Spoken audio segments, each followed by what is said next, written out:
तो बच्चों आज हम आपको एक कहानी बताएंगे, ठीक है।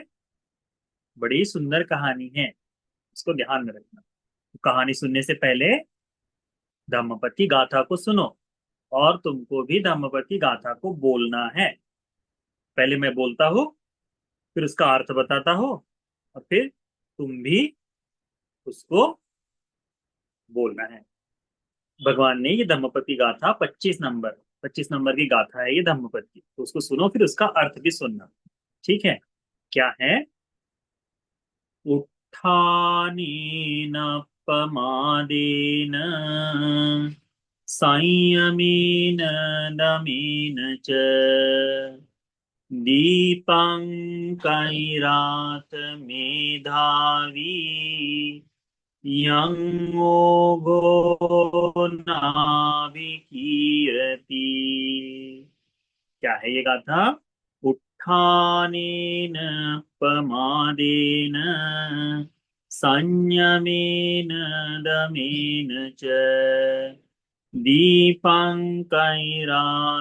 मेधावी यं योगो नाभिकीरति।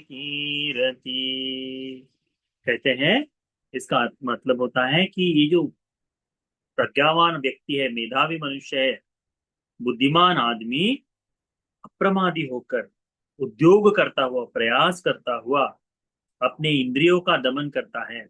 अपने ये 6 इंद्रिय ना, आंख कान नाक जीवा मन, इनका इंद्रियों का दमन करता है, संयम करता है और एक ऐसा द्वीप बना लेता है जहां पर ये क्लेश रूपी बाढ़ उसको नहीं डुबा सके। ये जो क्लेश है ना, हमारे जीवन की गंदगी है, ये गंदगी न आ पाए ऐसी जगह पर ले जाता है। तो इसका मतलब इस तरह से समझो बच्चों, कैसे?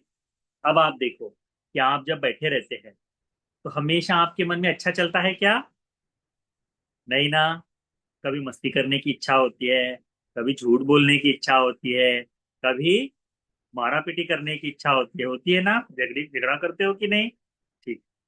इसमें अच्छा क्या है, बुरा क्या है, ये तुमको समझ रहा है ना? तो भगवान बुद्ध जी इसमें क्या बताते हैं कि जो उद्योगी आदमी है, जो मेहनत करता है, वह अपने मन को नियंत्रित करता है। जो नियंत्रित कर देता है वह व्यक्ति इन धर्मों के कारण, इस बाहरी कारण के कारण, बाहरी काम जो है, जो हमें गलत रास्ते पर ले जाते हैं, तो ये गलत रास्ते पर ले जाने का भाव हमको डुबा नहीं देता। हम गलत राह पर नहीं चलते। कब? जब हम धर्म का पालन करें, ठीक है। इसका मतलब होता है उत्थान, यानी उद्योगी व्यक्ति जो मेहनत करता है, परिश्रम करता है, अच्छी तरह से अभ्यास करता है, ठीक है। अपमादेन च, यानी प्रमाद नहीं करता, आलस्य नहीं करता। तो आलस को छोड़ना चाहिए, उद्योगी बनना चाहिए। संयमीन, अपने इंद्रियों पर संयम करता है, आंख कान नाक जिह्वा और मन पर संयम करता है, उसको बांध कर रखता है, उसको अपने हिसाब से भागने नहीं देता, ठीक है। इंग्रणी और वचन दमेन का मतलब होता है, दमेन च, दमेन दम का मतलब, दमेन का मतलब होता है कि जब कोई व्यक्ति क्या करता है, दमेन का मतलब होता है कि वह व्यक्ति जब दमन करता है अपने आप को, बांध कर रखता है। तो दमीन च दीपंकैरात मेधावी, दीपंक यानी द्वीप, आइलैंड, ठीक है। आइलैंड जो पता है ना, जो समुद्र के बीच में एक छोटा सा टापू होता है, उसको कहते हैं आइलैंड, ठीक है। तो ये दीपंकैरात मेधावी, ये जो क्लेवर पर्सन है, ये जो प्रज्ञावान आदमी है, जो होशियार बुद्धिमान व्यक्ति, तो आप में से कौन कौन बुद्धिमान है वो ध्यान में रखो। तो बुद्धिमान आदमी अपने लिए एक द्वीप बना देता है, अपने लिए एक छोटा सा आइलैंड बनाता है, जो आइलैंड यंग ओहो नाभिकीरति। तो ये जो चारों दिशाओं से आने वाला क्लेशों का ओघ है, ये जो गंदगी का ओघ है जो अपने जीवन में आ रहा है दौड़ते हुए, ठीक है, उससे वह आइलैंड बचा रहता है, उससे उसको हानि नहीं। तो यदि आप में से किसी को अपने जीवन की सुरक्षा पानी है तो क्या करना चाहिए?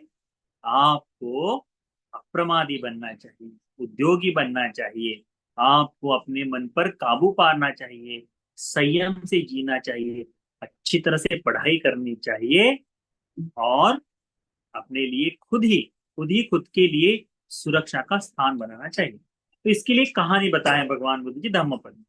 ये जो कहानी है, ये चूल पंथक भंते जी की कहानी है। हमने चूल पंथक भंते जी की कहानी सुनी थी कि नहीं पहले?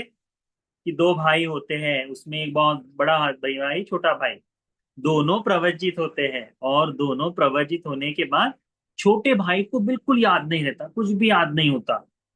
3 महीने हो जाते, 4 महीने हो जाते, उसको धर्म की कोई गाथा याद नहीं होती। तो बड़े भाई उसको कहते हैं कि तुम चले जाओ, घर चले जाओ, घर जाकर पुण्य करो। यदि धर्म भी नहीं जान पाओगे तो कैसे धर्म का पालन करोगे? तो कहता है कि नहीं नहीं, मुझे तो प्रवचित रहना है। पर बड़े भाई बोल रहे हैं इसलिए जाने के लिए तैयार होता है। तब भगवान बुद्ध जी रोकते हैं, क्या बोलते हैं कि देखो, तुम जाने से पहले ये कपड़ा लो सफेद, और अपने हाथ में इसको ऐसा पकड़कर ऐसा मलते रहो, रजो हरण रजो हरण रजो हरण, गंदगी दूर हो जाए, गंदगी साफ हो जाए, गंदगी साफ हो जाए करके करने के लिए बोलते हैं। धूल मिट्टी से, पसीने से वो और गंदा होता है। तो क्या होता है कि वो बोलता है कि मैं जिसको बोल रहा हूँ कि साफ हो जाए, स्वच्छ हो जाए, स्वच्छ हो जाए, तो ये तो किसी इसका मन भी नहीं है, फिर भी इस तरह से काम हो रहा है, फिर भी इस तरह से कार्य हो रहा है। तो यदि मैं अपने मन पर कहीं काबू पाऊं, संयम पाऊं, तो मेरा मन एकाग्र हो जाएगा। जैसे ही भगवान बुद्ध जी बताते हैं वैसे ही वो अरहंत हो जाता है, बहुत सारे शरीर को बनाने वाला बनता है। तब उस भंते जी के इस प्रयास को देखकर भगवान बुद्ध जी ये गाथा बोलते हैं और कहानी बताते हैं। कहानी में क्या बताते हैं भगवान? अतीत में ये जो चूल पंथक है, बहुत पहले, जब बहुत पहले के जीवन में क्या हुआ था, चूल पंथक का एक भाव था। कैसे कि ये वाराणसी राज्य में जन्म लिया।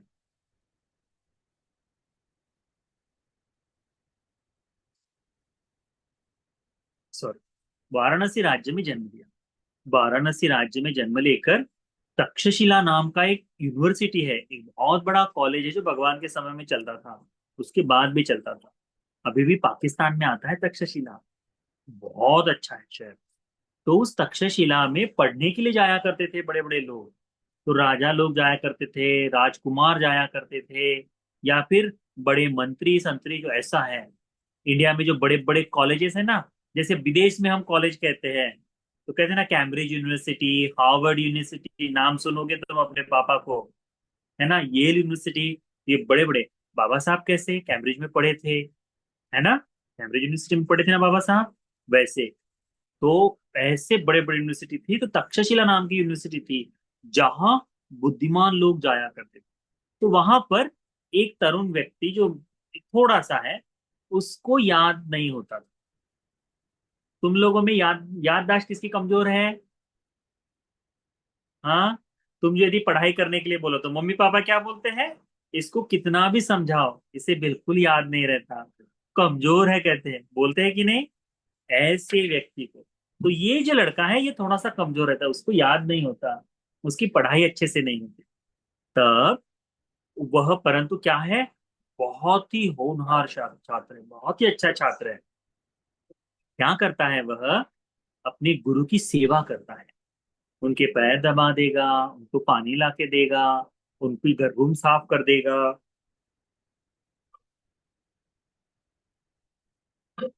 तो अलग अलग तरीके से गुरु की सेवा करता है, और सबका प्रिय भी है, सब उसको काम भी बताते हैं। होता ये है कि गुरु चाहता है कि इसने कुछ तो भी सीखना चाहिए, परंतु उसे कुछ भी याद नहीं होता, कोई तरह अच्छे से पढ़ाई नहीं होती।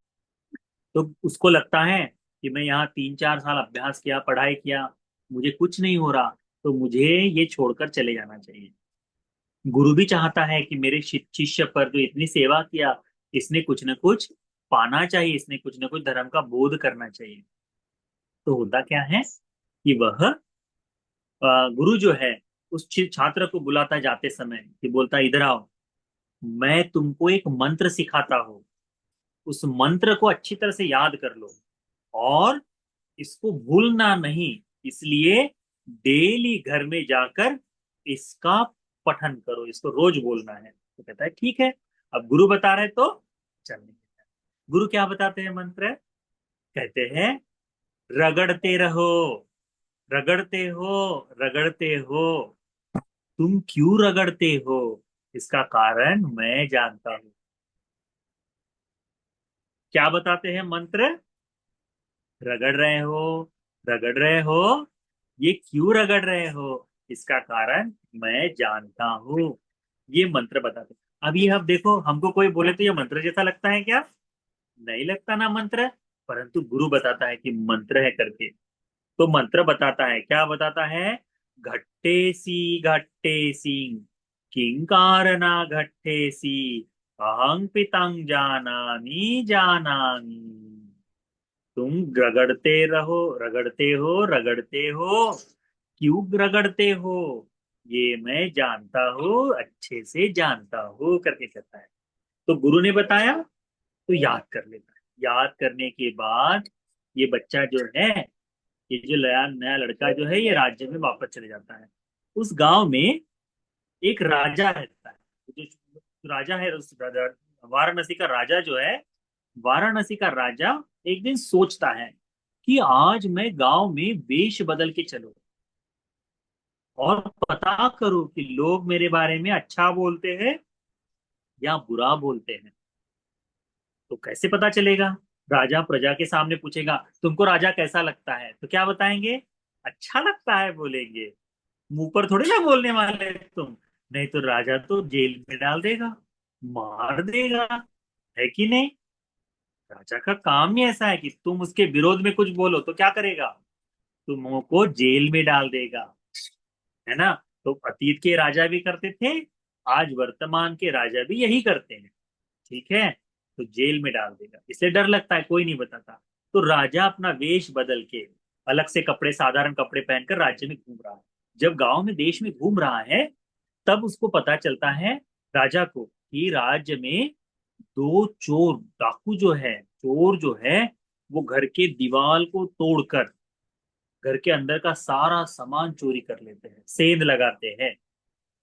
तो ये जब सेंध लगा रहे रहते हैं, किसके, जिसके घर में, उसके घर के बाजू में तक्षशिला में पढ़ा हुआ ये लड़का रहता है। रात को गुरु ने क्या बताया था कि रात को तुम इस मंत्र का पठन करना। तो वो पठन करता है। रगड़ रहे हो, रगड़ रहे हो, मैं जानता हूं तुम क्यों रगड़ रहे हो, इसका कारण मैं जानता हूं करता है।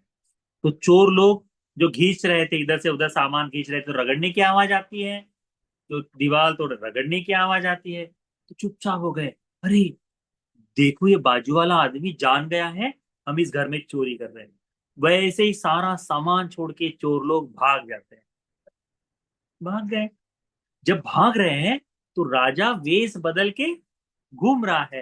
राजा भी ये सुनता है कि रगड़ रहे हो करके, कहते ही चोर भाग गए करके सुनाई देता है। राजा दूसरे दिन अपने दरबार में जाता है और अपने दास को बता, जाओ उस गांव में, उस शहर में, वहां पर एक तरुण रहता है जो तक्षशिला में बहुत विद्वान बना है, उसको बुला के लेके आओ। तो वो बुलाता है। राजा बोलता है कि तुमने जो मंत्र कल बोला है, वो मुझे सिखाओ। ठीक है? कहता है, जी महाराज, सिखाता है। जब मंत्र सिखाता है, तो बोलता है कि इस मंत्र को सिद्ध करना है तो तुमको डेली बोलना पड़ेगा। तो राजा बोलने के लिए तैयार है। अपने उस शिष्य को, वो जो है ना, जो लड़का है जो वहां सीख के आया, उसको कहता है आचार्य कहकर, उसको 1000 स्वर्ण मुद्राएं देता है। एक मंत्र कितना धन कमा दिया? 1000 मुद्राएं। परिवार में चोरों से सुरक्षा भी हुई। देखो, कोई भी शिक्षा व्यर्थ नहीं जाती, कोई भी शिक्षा व्यर्थ नहीं जाती। धर्म का काम धर्म की सहायता ही करता है। तो राजा, अब जब इस मंत्र को सीख लिया है, तो राजा का जो प्रधान है, उसके मन में ऐसा भाव आता है कि क्यों ना मैं राजा को मार कर खुद राजा बन जाऊं। तो राजा को सीधा मार सकता है क्या? नहीं। राजा की शेविंग करने के लिए, बाल काटने के लिए हफ्ते में एक दिन नाई आता है। हफ्ते में एक दिन या 2 दिन नाई आता है। तो ये जो है, ये मुद्राएं ले जाता है और उसको कहता है कि नाई, तुम जब बाल काटोगे राजा के, तो तुम राजा का गला काट दो, तो मैं राजा बन जाऊंगा और तुम प्रधान बन जाना। तो नाई कहता है ठीक है। तो नाई जब बाल काटने के लिए जाता है तो देखता है कि उसका उस्तरा भी तेज नहीं है, तो वो तेल लगाकर पत्थर पर रगड़ कर साफ तेज करता है। राजा ने क्या सीखा है? रगड़ रहे हो, रगड़ रहे हो, मैं जानता हूं कि तुम क्यों रगड़ रहे हो करके बोलता है। तुरंत डर जाता है कि महाराज को पता चल गया कि मैं ये जो उस तरह साफ कर रहा हूँ, ये रगड़ रगड़ कर तेज कर रहा हूँ, ये क्यों कर रहा हूँ करके फट से हाथ जोड़ता है महाराज को, कहता है हम आपको नहीं मारेंगे। तो कहता है क्यों? कहता है मंत्री ने ऐसा ऐसा कुमंत्रण किया है कि यदि मैं आपका गला काट दूं तो वो राजा बन जाएगा और मैं प्रधान। तो मोहवश लोभवश मैंने वो काम किया है। तो राजा कहता है ठीक है, तुम्हें माफ करता हूं, पर आज के बाद नहीं करना। मंत्री को बुलाता है, तुमने ऐसा गलत काम किया, तुमको इस देश के बाहर, तुम देश के बाहर निकाल देता है। अब ये जो जान बची है, किसके कारण बची है? तो उस तक्षशिला में सीखे हुए युवक के कारण, जिसने मंत्र दिया था। तो कहता है ये तो बड़ा अच्छा है। तो राजा की सुरक्षा हो गई तो प्रजा सुरक्षित हो जाती। तो क्या होता है? राजा कहता प्रजा। तो राजा इस युवक का, ये जिसने रगड़ते रहो कहने का मंत्र है, जिसने राजा को बताया, उसको बुलाकर शहर का बड़ा प्रधान बनाता है, शहर का एक श्रेष्ठी बनाता है, व्यापारी बनाता है। इस तरह से उस जीवन में वो, इस जीवन में भगवान बुद्ध जी क्या बताते हैं? रजोहरण, रजोहरण साफ हो जाए, साफ हो जाए करके बोलते हैं। और उससे अनित्यता पता चलती है, अपने हाथ में वो ताकत नहीं पता चलती है, तो उस कारण अरहंत हो जाते हैं। तब भगवान बुद्ध जी क्या बोलते हैं कि उत्थानेन प्रमादेन, आलस्य को छोड़कर जो उद्योग करता है, संयमित है, जो अपने जीवन में संयम को पालता है, दमेन च, दमन करता है अपना, वह बुद्धिमान आदमी स्वयं के लिए सुरक्षा का स्थान बनाता है। ये सुरक्षा का स्थान उसको संसार में आने वाली, चारों दिशाओं से आने वाली मुश्किलों से बचाती है। ये समझ गया क्या तुम्हें? तो तुमको यदि पढ़ाई करनी, पढ़ाई किस लिए करनी है? कि पढ़ लिख कर यदि एक बार याद ना हो तो क्या करना चाहिए? रट्टा मारना चाहिए, बार बार बोलना चाहिए, बार बार बोलना चाहिए। मुझे याद नहीं होता, मैं नहीं पढ़ूंगा, ऐसा करके चल जाएगा क्या? नहीं। अच्छी तरह से पढ़ाई। आलस्य तुम्हारे लिए बिल्कुल भी अच्छा नहीं है। आलस्य को छोड़ देना है, बच्चों को तो खास करके। मम्मी पापा आलसी हो सकते हैं, मैं तो 8 बजे उठूंगा, मैं 10 बजे उठूंगा, ये मम्मी पापा बोले। तुम बच्चों को जल्दी उठने की आदत लगानी चाहिए। बच्चों को, मम्मी पापा को जिंदगी खत्म हो गई ना, बच्चों ने जल्दी उठना चाहिए। मम्मी की तरफ उंगली दिखाकर नहीं चलेगा, ठीक है? बच्चे, तुम लोगों को जल्दी उठने की आदत लगानी पड़ेगी। तुम लोगों को अपने आप पर कंट्रोल करना पड़ेगा, काबू पाना पड़ेगा, तब जाकर तुम लोग अच्छे धर्म का पालन कर पाओगे, अच्छा जीवन जी पाओगे। इतना समझ में आ गया क्या?